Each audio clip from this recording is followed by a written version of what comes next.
So, the title is Digital Transformation of Education.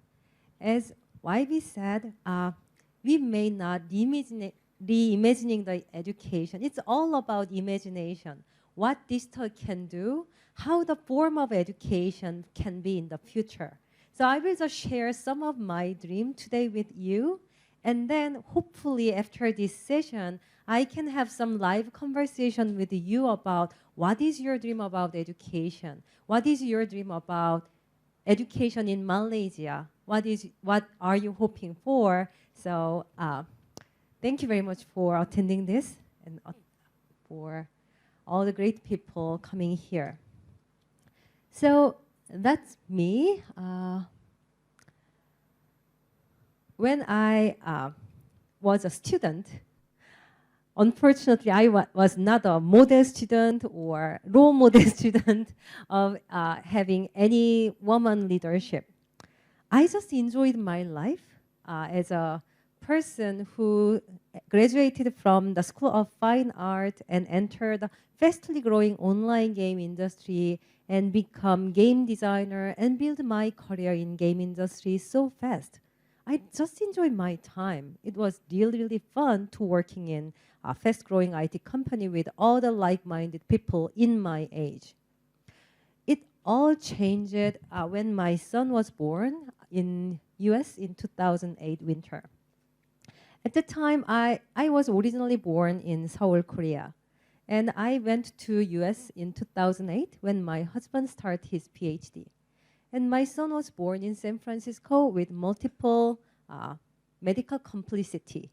And doctors warned that your child may have learning difficulty in the future. So I and my husband, who were good students when we were young, just first realized that how a child who is difficult in learning will spend their time with fun. If I need to repeat how to write A, B, C again and again for 3 years, for 4 years, how our life will be transformed. And that's the moment that I and my husband just start to thinking about the learning tool with latest technology. In 2009, that was 2 years after the iPhone has come to the world. And there was rumor about bigger iPhone. It turned out with a name called iPad, but at the time it was not there yet. But I just drew this picture with the hope that in the near future, maybe technology can save me and my husband and my child. From 2011 to 2012, when iPad has come, I designed several special education tools in newly emerging iPad market and built several important apps on special education in United States. It is designed for 18 months to 5 years old for learning intervention, communication, and teaching them the basic thing in their life, the important skill called write their own name. When we designed all those apps, we clearly focused on children with special needs. But at the same time, I and my friends and my team member pour all the idea that we learned from game industry. We just make it fun, vivid, and high quality. And what we learn while designing those games is even a year-old toddler with Down syndrome can distinguish what is better interaction and what is not. They highly prefer the quality app if you give choices. So with this idea, I started Enuma in 2012 in Berkeley with this mission statement. We are a for-profit company, but following our mission, we develop exceptional learning app for all learners, including those with special needs to be independent learners. The name Enuma comes from enumerate, counting one by one. When people count children, many people actually count only the learner who can follow. They easily skip the learner who are falling behind, who have difficulty in learning. We want to include everyone. But what I learned from my previous experience is independence is most important value for young learners. They really want to do it themselves. And they are really disappointed if it is too hard for them to achieve. And this learning should provide motivation. Not many child who are struggling in learning have motivation to learn. So if we can make them motivated in learning by all the fun factor in game, it may work. But the most important thing I learned from my experience is success. So people said it is a vicious cycle of downward spiral. If child doesn't have an ability, they fail to the task and they lose their motivation and they never experience the feeling of success. So we just want to give them the feeling of independence, motivation, and success. As YB said, it's all about imagination. What you want to give through the system called education. That is the old idea of education. They really want to educate large amount of people in really efficient way. So they just put all the same aged learners in the same room and teach the same thing. And hopefully they have the same skills in the future. So because people had this idea, their imagination about future education was not very different from the first image. That was an illustration that is drawn in 1891 by a French illustrator, Future School. And he said, the age 2000. So as you see, there is a teacher and one student just grinding all of the books and the contents delivered to children one by one through their earphone. What a technology, yeah. So that was their imagination. Education is something to deliver same thing to all children's brain in one speed as what teacher intended. But I don't think so because my son has special problem and he is struggling in learning and he couldn't keep up the speed of his peers. Even in the most beautiful and wealthy system in United States, he's still struggling in learning. 40% population in the United States receiving special education. In Korea, the number dropped below 2.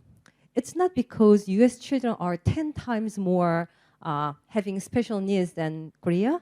It's just a number that your system decide how much support you can provide to your citizens. So in United States, it's 14%. So if there is a child who come to the kindergarten but don't know how to count, how he can learn anything from this fast advancing classroom. So our first idea is, okay, giving them the fun but really repetitive activities they can just play again and again and again without much help from adult. Because even I'm mom, I am getting frustrated sometimes. Hey, I told you 10 times, 20 times for the last 6 years. So actually, technology can be really patient. 1 + 1.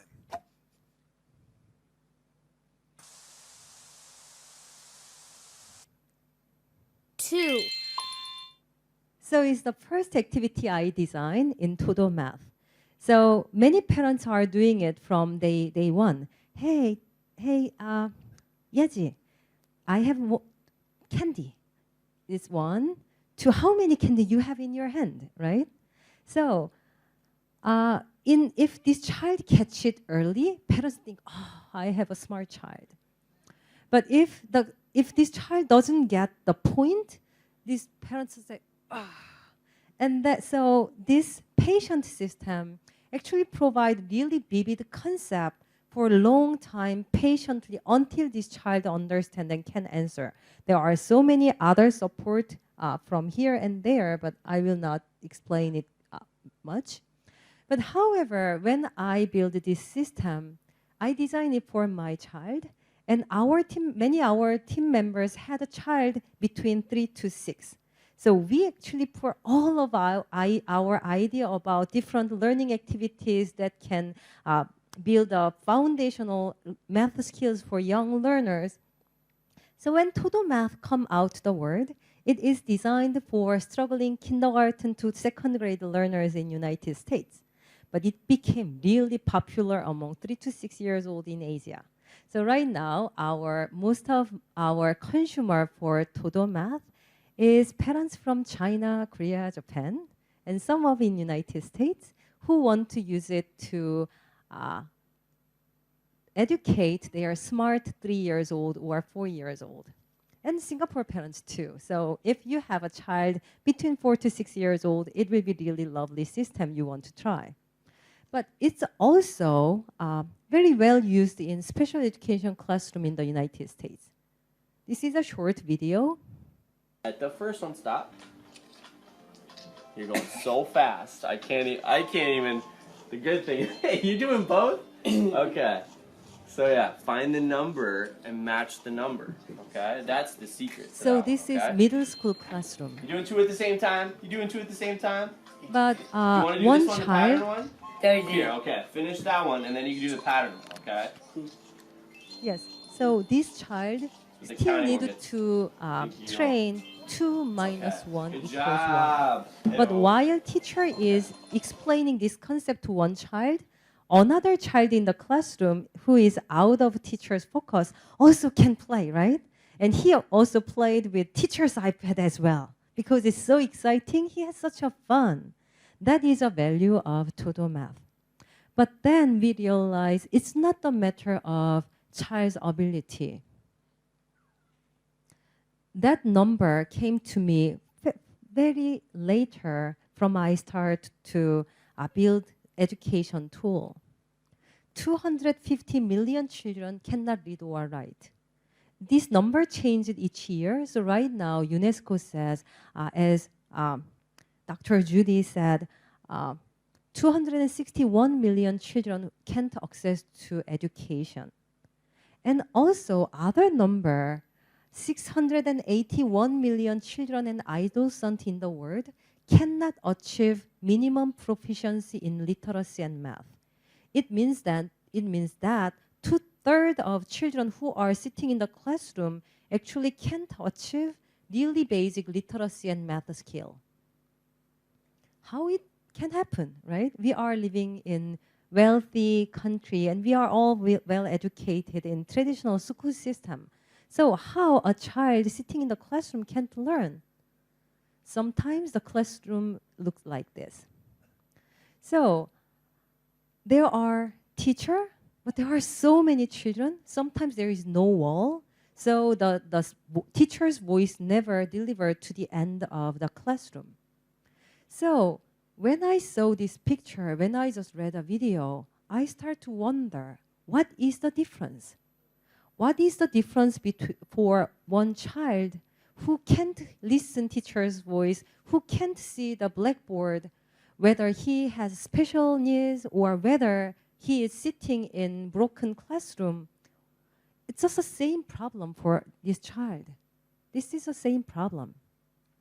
That idea came up in 2014 when we see the large success of Todo Math and also still seeing the gap in the world every day. And we heard about XPrize Foundation open a new competition called Global Learning XPrize. XPrize Foundation is really interesting organization. They are designing innovative competition for the technology who can solve important problem in humanity. So 25 years, they start Ansari XPrize with $10 million prize for any private built rocket that can go beyond 1,000 kilometers from the Earth. They were successful, and it actually opened a new industry called space rocket industry. SpaceX, Blue Origin, and Virgin Galactica, all those great space rocket companies, all built with the idea of Ansari XPrize. After that, they start to launch new prizes every year or every other years. And on 2014, they announced the Global Learning XPrize competition. The idea behind of it is this. They see the number 250 million learners who can't read or write, and the number of 26 million more teachers that is not existing on Earth. So how about technology can teach children directly how to read or write? So they called 5 years. They designed 5 years of prize, and all competitors should submit open source based education tool that can teach basic reading, writing, math for out of school children in rural Africa. Long story short, we entered this XPrize because we believe that we have some idea why children fail in learning. And at last 15 months, so we just use the same method. We can put all the potential idea around early childhood education, early childhood, kindergarten, first grade, second grade, literacy and math in one package, and put other early childhood education activities in one box, and call it KitKit School. KitKit means think deep in Thai language. So we became one of the 5 finalists who received $1 million prize from XPrize Foundation. Thank you. For last 15 months of the competition, UNESCO and World Food Program installed solar panels to 170 villages in rural Tanzania and gave tablets to children in the village. And they didn't do anything. But come back after 15 months and assess those children to see are there any learning gain. They hope that children in rural village in Tanzania where schools are too far from them and where there is no literate adults who can help them still can learn. I will show you short video from XPrize. 256 million children who are out of school in very underprivileged communities. That's an estimated 250 million children around the world who don't have access to basic literacy and numeracy. I've been to the field. Those villages are very, very remote. Schools are very, very far. So some of the children, they've never got an opportunity to go to school. I call them the unreached. We launched the Global Learning XPrize to inspire innovators all over the world to create open source learning software so that children have access to learning wherever they are. If really we can establish that the software is successful in teaching children without access to school, the experiment could lead to a breakthrough in covering many, many, many children everywhere. The Global Learning XPrize has a $15 million prize purse sponsored by Elon Musk. The grand prize winner will be determined by which software application has the largest learning gains in reading, writing, and math within a 15-month period. We could not have done this without the support of our benefactors, our sponsors, who put their money and attention into making sure this would happen. They didn't want any recognition. They didn't want to be publicized greatly. They felt like this is something they wanted to do for the altruistic value. So we can't thank them enough. The question we set out to answer, can children learn on their own using adaptive software? Can they be taught reading, writing, and basic math? The answer is yes. This prize has opened the eyes of many children who otherwise would have not known what it is like to get even simple education. They are feeling excited, they are feeling awesome, they feel like they are winners because they participate in the project. These kids from where they were no hope of becoming someone. But now I think we can have nurses, we can have lawyers. Tangu tablet alikuwa mimi sijui kusoma. Alipokuja mimi nimeshakuja kujua kusoma. So after 15-month prize, after 15 months of field test, we proved that a child can learn how to read, write, do math on their own. And that is a result that is come from the research conducted by UNESCO. 93% of those learners can't read one word. But after 15 months, more than 30% of learners can read a sentence. And after 15 months, about 65% of learners can do basic reading and basic addition and subtraction. So we don't know is the maximum number we can achieve. Maybe not. But this is a first step that just show the potential of what technology can do to solve the hardest problem of education. So we became one of the co-winners. So it was Elon Musk's $15 million donation. They gave $1 million each to each 5 finalists. And the last $10 million grand prize was split by 2 organizations. But it was not the money we spent, not only money we spent for this project. We raised $9 million until end of the competition from financial investors and impact investors. Some financial investors like SoftBank Ventures Asia, Teleeducation Group of China were one of our investors, and other are foundations and impact investors. And we got money, a grant from Korean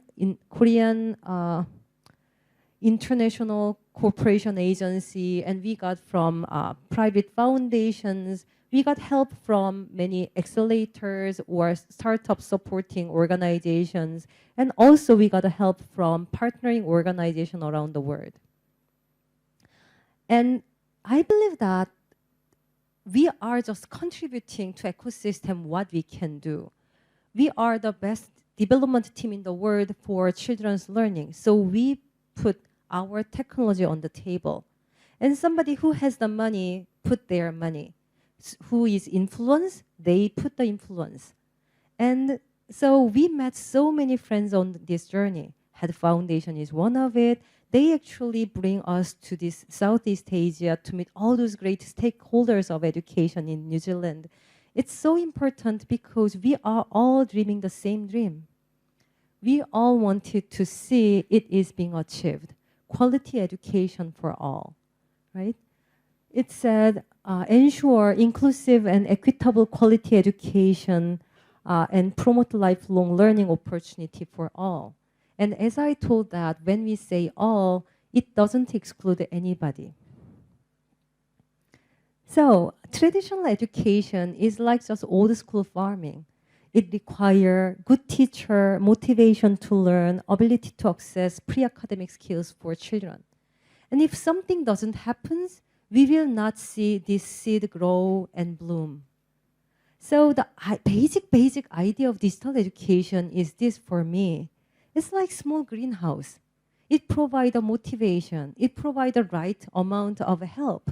So for any seed, if you bring this to this small greenhouse, it will bloom and it will grow until its maximum potential. Maybe the potential will be all different from each other, but we want to give a chance to this each of small seed around the world. So that is our new mission statement. We will deliver learning outcomes anywhere. But we believe that only by demonstrating we can help the most struggling learners, we can finally achieve the digital transformation. So if we can achieve it, it will help all the learners in our society, right? There are struggling learners, there are children who come without any preparation. But at the same time, it can help the classroom. There is no teacher. This is one of the model classroom we are working in Tanzania. there was only 8 teachers in 600 children school. So teachers can't be present every classroom. So they are there only 1/3 of the school hours. And other times, children just sit there and waiting for their teacher for 2 hours and 3 hours. So we can transform this time into a lot more productive time. And where there is no school. Currently, we are working in Rohingya refugee camp in Bangladesh. There is no school, there is no education system. Those are refugees from Myanmar come to Bangladesh, but they can't learn Myanmar or Bangladesh language because of the government policy. So the community decided to teach English. But among 1 million refugees in Cox's Bazar area, nobody can teach English. So they give it a try to Todo English, to Kitke school, but there is no school. So NGO worker brought 8 tablet devices to houses every morning. And they teach 8 children with 8 tablet devices. After 1 hour, another 8 children come to this house. We don't care if this mother of the house can't read or not. But the learning is happening in this small house. Our goal is not making anybody can compete with AIs. That's not what we want to do. And actually, humans are so diverse, so we can't make this type of production from our education. That's why many people thinking about how human being can be better than AI, better than robot, and what type of skill we can grow, and we call it 21st century skill. I believe that some of those skills looks great, and it seems that we need to invent so many new curriculums. But I think underlying everything, there are some basic things we can teach. Because what we are dealing right now is not just a middle class, smart student from developed countries. We need to deliver education for all, including all different learners. So we can help them to get used to the idea of self-directed learning. Learning is always happening in their brain, not from teachers' speech. This is a small out-of-school center in Tanzania. Those children never went to school. They are children of rural farmers. But when we go, the one day before we get there to record them, the owner of missionary purchased a school uniform to make it neat in front of the camera. So it looks like a school, but see, they are playing on the ground and play on their own. What they are watching right now are all different from each other, right? And that is a scene how they learn.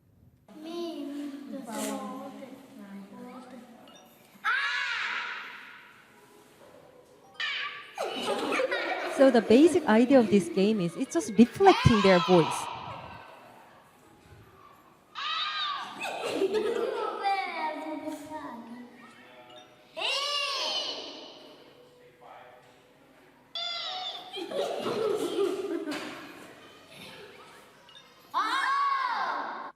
It's not AI, right? So it's also a reflection of their voice. But these children have so many fun just saying A, E, A, E, O, U, A, B, C, D, E, and just repeating the word and sentences together.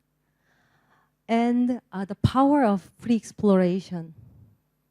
We have a library of 160 books and library of 150 videos inside of Kike School. Kike School is working without internet connectivity. There is no internet. So we install all the resources inside of one box. So they just can read all those books that read aloud for them, like just children visit the library. That is a video from XPrize field. a child who never couldn't read one word now is trying to read a book.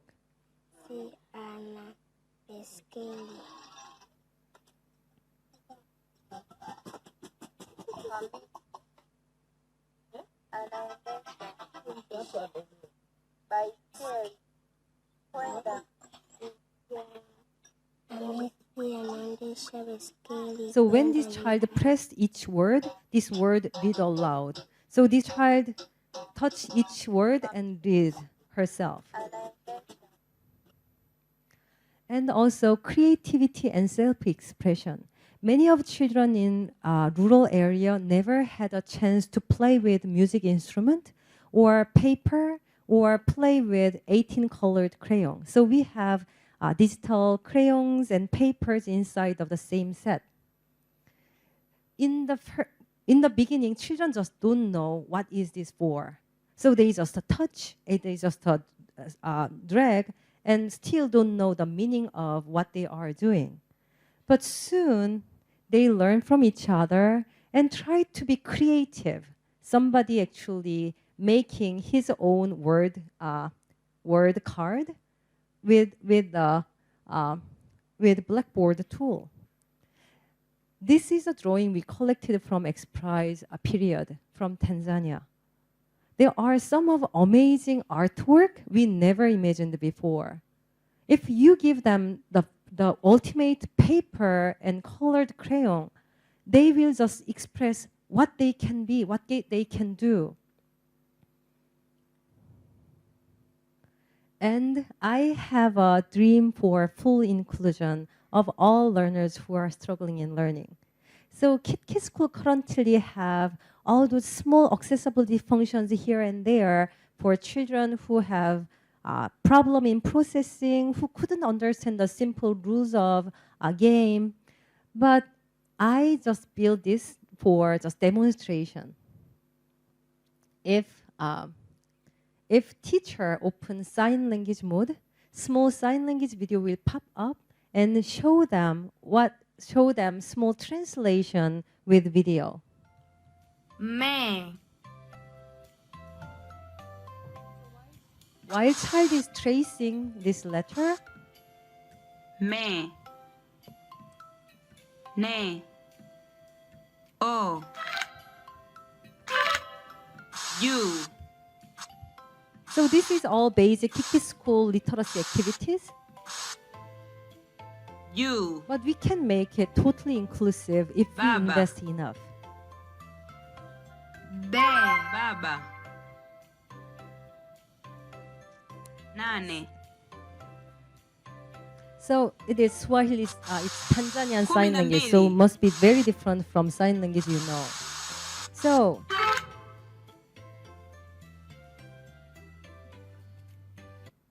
as I told that, education is, so imagining future is really important and how we wish for. So if you are wishing to Zini, you should give the right wish for. So that is an illustration called Classroom in the Future in 1970s in Japan. So there is no teacher, but there is a robot who actually hitting children for their wrong answer. So the basic idea in the classroom is this: child will input their answer to computer. But if this child put wrong answer, the robot will come and hit this child. And there is a detaining robot in this chart. So if somebody needs to stand on as a punishment, this robot will hold this child, right? So that's the base. Some people just wonder, hey, how we can replace this teacher function with technology. But if you have a wrong wish, that will look like this, just hitting robot in the classroom. But it's 2020 and we know hitting a child will make this child learn basic math and literacy. So our dream is more like this. Any child, whatever they have in their hand, can access to learning. And hopefully we can teach them well So some of them actually have a chance to enroll to Open University and become powerful women leaders one day. So that's the end of my presentation. Thank you very much. Thank you.